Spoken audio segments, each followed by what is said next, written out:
Hello, welcome to another beer review, and this time we're going back to normal. I've been doing, I've done a couple of non-alcohol beers. We're going to come back with a beer with a bit of bollocks to it. A beer with a little bit of alcohol in it.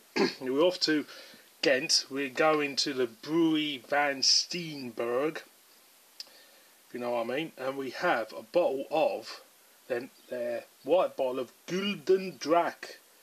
There you go, boys and girls. Gulden Draak. 10.5% ABV. I've heard so many good things about this one. I had the 9,000 quadruple the other week. Thought it was okay. It wasn't the best Belgian beer I had, but it certainly wasn't the worst. This one, however, I know a lot of people out there like this.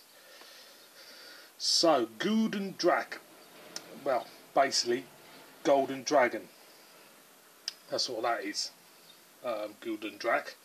And it's dark, strong Belgian beer with re-fermentation. Now, I've said it before in previous reviews that the Van Steenberge Brewery use wine yeast as a second fermentation on their beers. And I did pick up from their Pirat sweetness, which was resonating towards a wine yeast. I've only picked it up in that one out of all of them. I might get it out of this one. Yeah, so let's crack this one open. It's a classic, Belgian classic. So I've got a feeling it's going to be lively as well. Oh, a little bit of there you go, Gulden Draak. Gulden Draak. I think that's how you kind of like say it anyway. And you know what, boys and girls, lads and lassies, children of all ages, I am picking up a red grape, a vineness there, definitely. It does smell a little bit sherry or port-like, you know. Don't let anybody take the piss out of people who drink sherry, because believe you me, years ago, me and me old oppos, we drunk a load of sherry, and I'll tell you what, I had one of the worst hangovers the following day. But it does smell sherry or port. So let's whack her in. She's come out dark coloured. Don't know if she's bottle conditioned. She does look a bit sherry like in colour. And there you go. Off-white head. Beautiful looking Belgian beer. It does look like burgundy type of colour. Off-white head, very compact. You know, the head looks like a work of art. Really, really does. As you can see there. So I need to top her up like we do. Hope she behaves herself.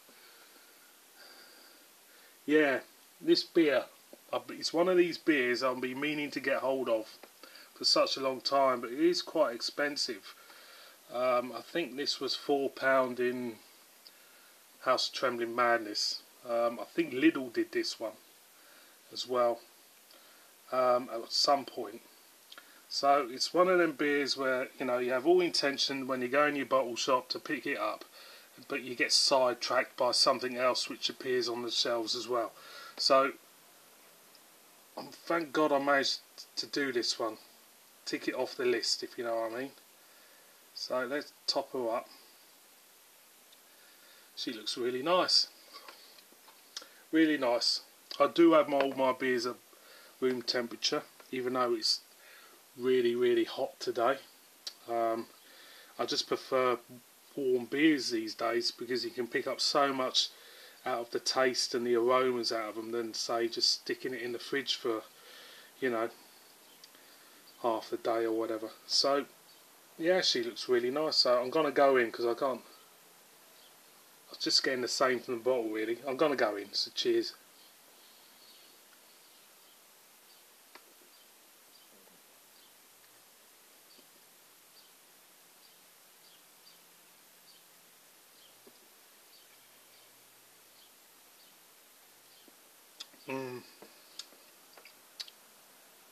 That's good.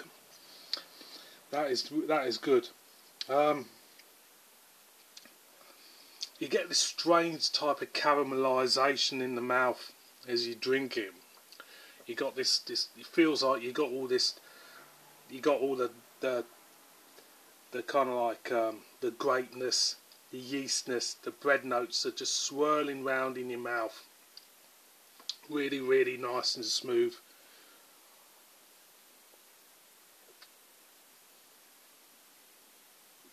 You do pick up the strength. I'm picking up cherries, dark cherries, Black Forest Gatto cherries in this, and you get in the type of red greatness which you associate with wine as well. Sweetness in this, coupled with the strength of the beer as well. It's a cracking beer. You know, from Brouwerij Van Steenberge, I think this is my favourite. The Parat was very good. This one, for me, edges it slightly more.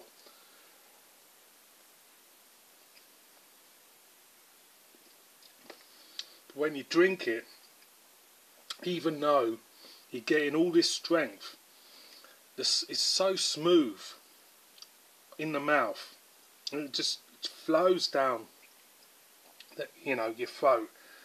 You know, there's no prickly carbonation, there's nothing rough or edgy about this. It's giving you all its strength and all its taste and everything, but it's controlled by the smoothness and the texture of the beer as well. It's absolutely cracking. It really is. Going again, boys and girls.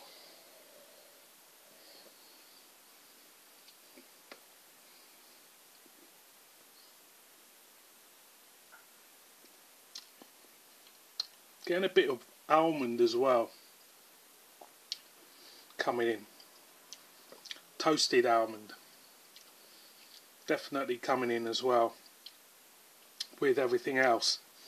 You know, it's opening up slightly. It says best served at 8 degrees. I think I have got that 8 degrees, you know. It's a belter. It really is. It's a cracking beer. One more for the road, like you do.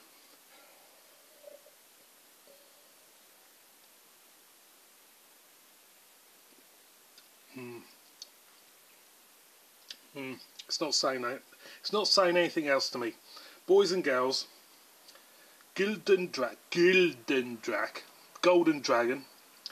Highly recommend that one. Pick one up wherever you can.